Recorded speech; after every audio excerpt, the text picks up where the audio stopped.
All right, we are now gradually moving into the interesting part.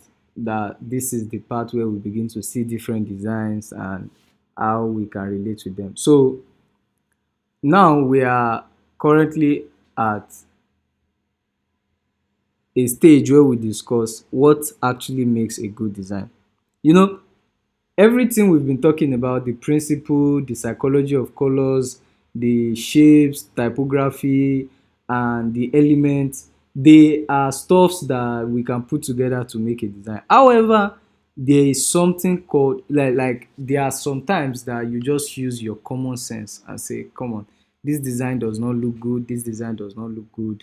If you notice, there are some of these designs that when I was talking about color the other time, where I said we have just three colors, we maximum of three color, but there was a time I had to use four. If you notice, where I had to bring in white and add white to to a particular design because the color that was actually on that particular thing does not actually make a lot of sense. So it's just common sense.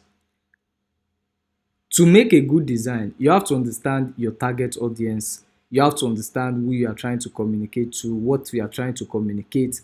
However, there are still some actually basic or general acceptable um, reason why a good design is a good design. If you say a beautiful girl, they say beauty lies in the eyes of the beholder, right? However, there are some terms that are given to beauty. Someone like me, I am out of it. Though I'm out of beauty. So even though somebody may see me tomorrow and say I am beautiful based on her perception, based on what she thinks, like she likes my rough eyes, my rough face rather, she love my unequally yoked nose, and maybe my small mouth is interesting to her, so but when it comes to general um what's it called, calling beauty generally, there are some of us that are not in that category, so that is the same way design are.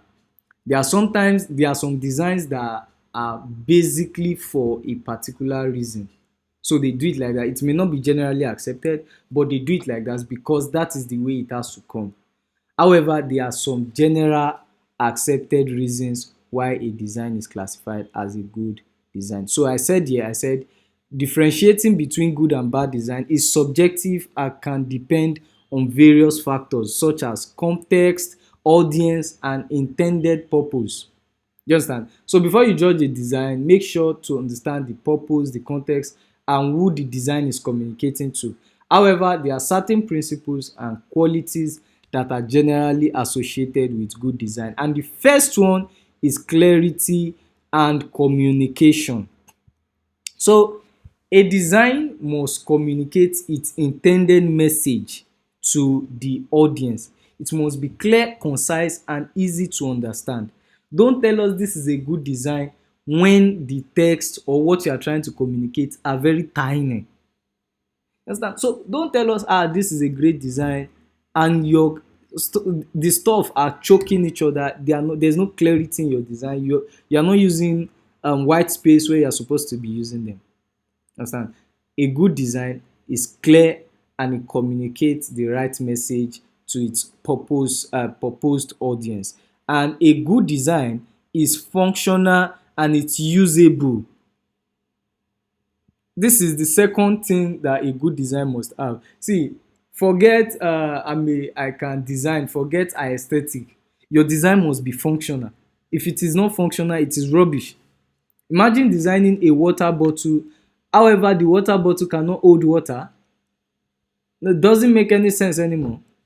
Understand? So your design must be functional, it must be usable. If you are a user experience designer or a user interface designer, make sure that your user interface is matching user experience, because you cannot be doing design user interface and user cannot navigate through your design. Make sure that your design is functional and is usable.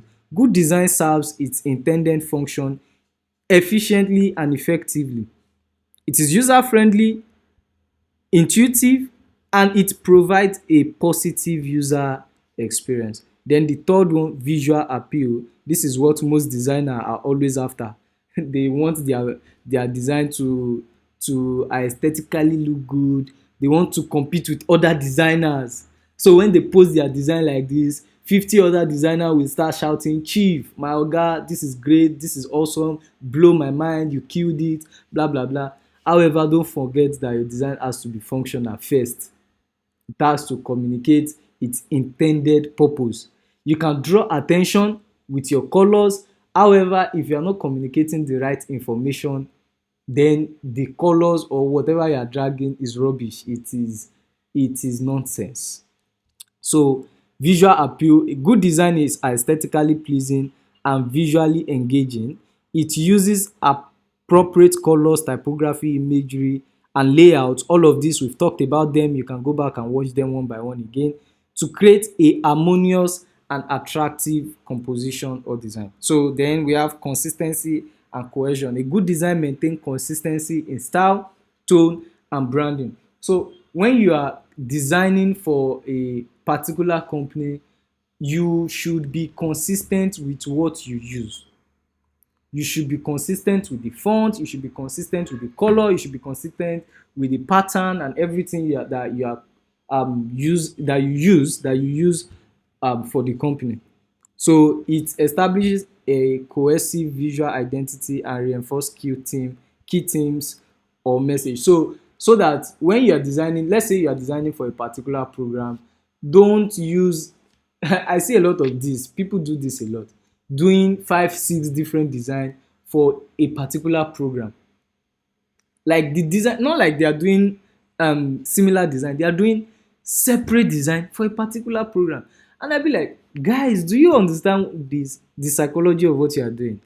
Like the psychology of human is so much associated with color, such that if you design 2 3 different stuff, I may not associate them with the same program that you're trying to um put in my face.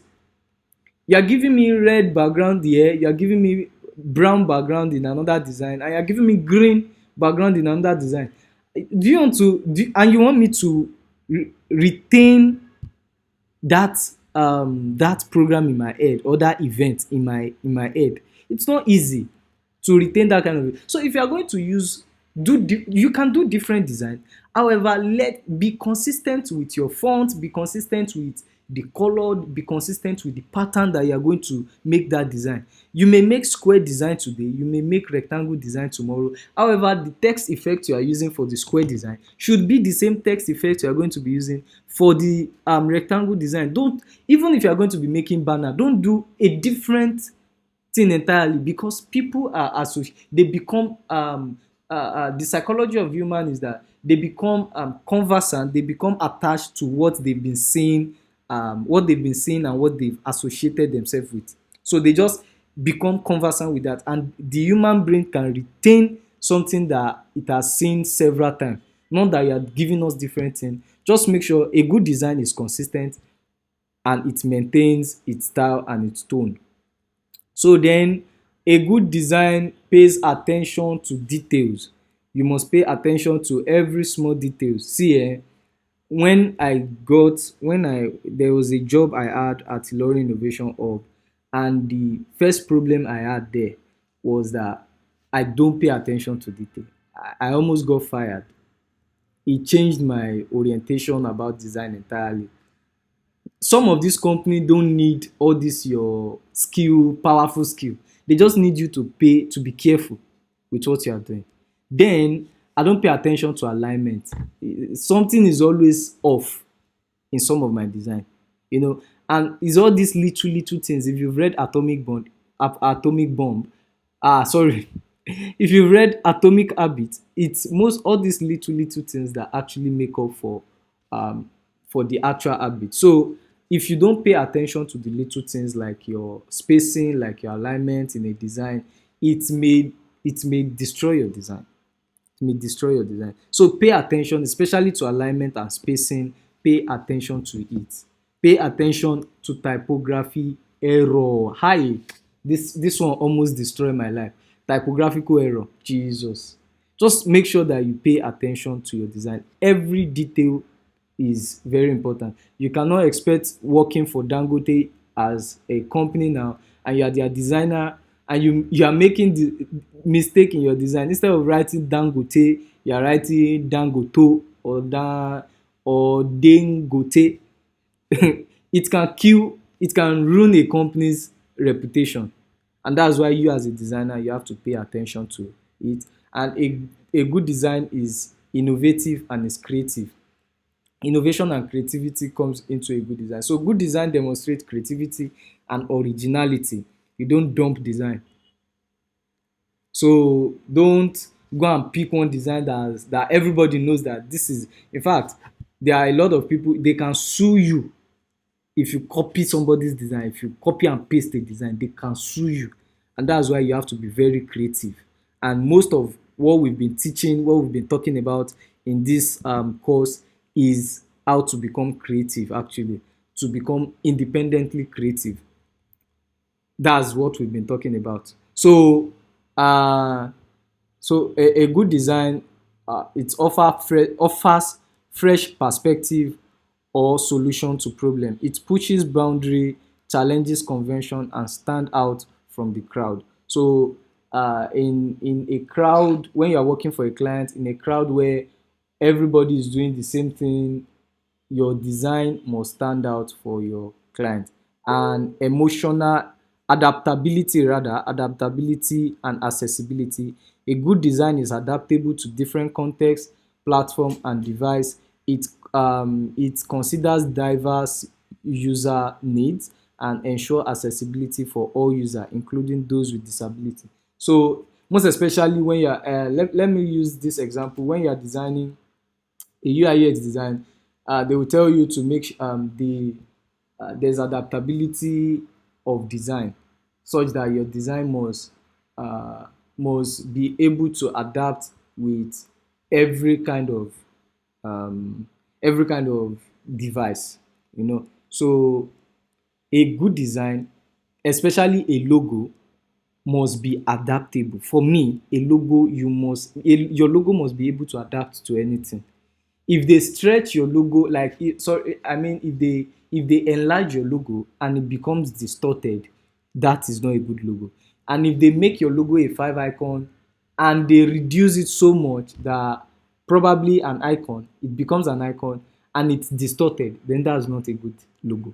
So make sure that your logo is adaptable and is accessible by a lot of people. If you are going to be using the red color, make sure that it is not intensified such that people that have phobia for red they won't be able to associate with your design. Do you understand? So an emotional impact, just make sure you understand the psychology behind using everything you are using on your design. We've talked about most of this psychology. In fact, I said we are not going to be talking about psychology, but most of the psychology of design, apart from Gestalt psychology and some, yeah, there are other very important psychology that we did not talk about.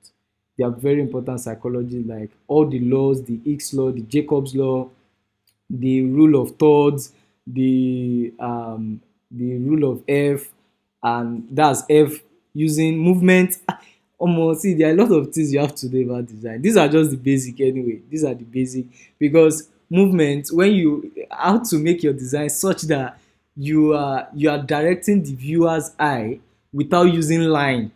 The rule of F, the Z rule, and there are a lot of things. See, just make sure that this course is for you to start making money and saving it up to buy bigger course. So with this course, when you launch yourself into those other courses, you will be able to adapt and understand them better.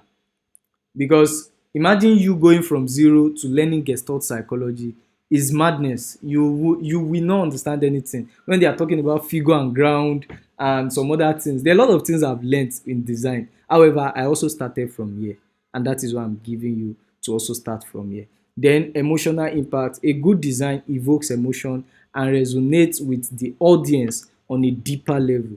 It creates memorable experience and foster connection between the viewers and the design. So your design must be memorable.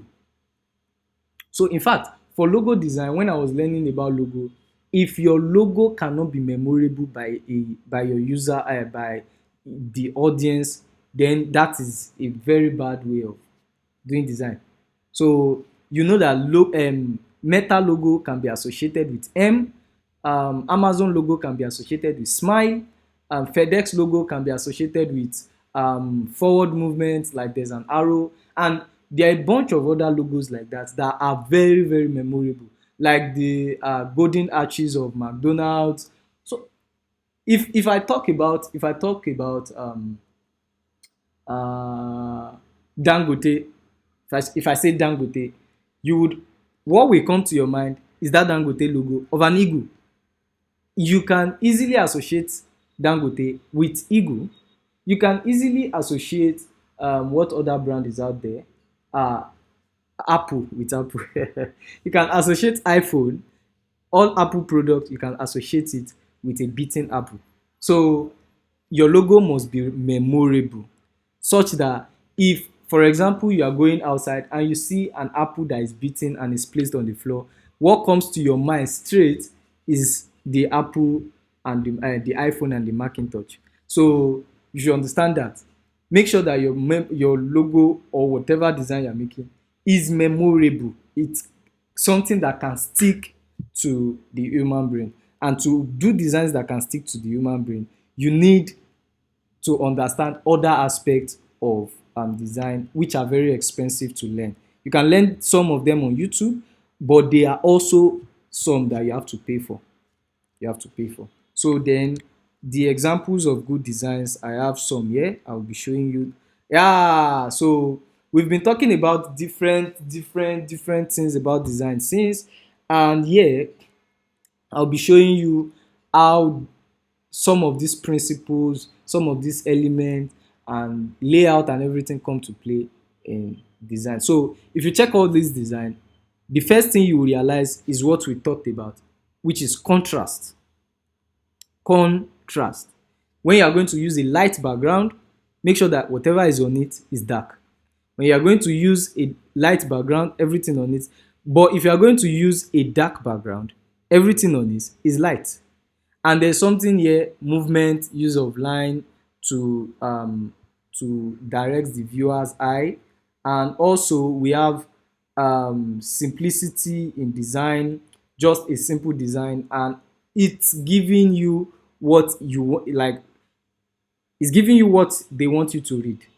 You understand? So, and this is the principle of everything is balanced, the structure, in fact, white space, it's not there's no noise. In fact, I love the way these guys use white space a lot. And if you check what we talked about, alignment, if you check alignment, this design is well aligned. This design, if you check it from here down here, you can notice this design is well aligned from A to Z of the design. It is aligned. So, and the layout, they laid the design out such that they put an image on the left side and the text on the right side. There's an image on top, there's a text on top, image in the middle, and text under. So layout, text, typography and everything is very, very important in your design. I love these designs a lot. I love these designs a lot. And when you talk about alignment also, you will notice that everything here is also well aligned to the right, like this. However, there are some other crazy things that you have to understand about design, that even if you don't follow the rule of design and some of these principles, your design will still come out awesome. And that's where common sense comes into play. That's where common sense comes into play. So we've seen good design. Then what is not a good design? What is If we understand good design, we should know what exactly is not a good design. So let's jump into what is not a good design in the next video.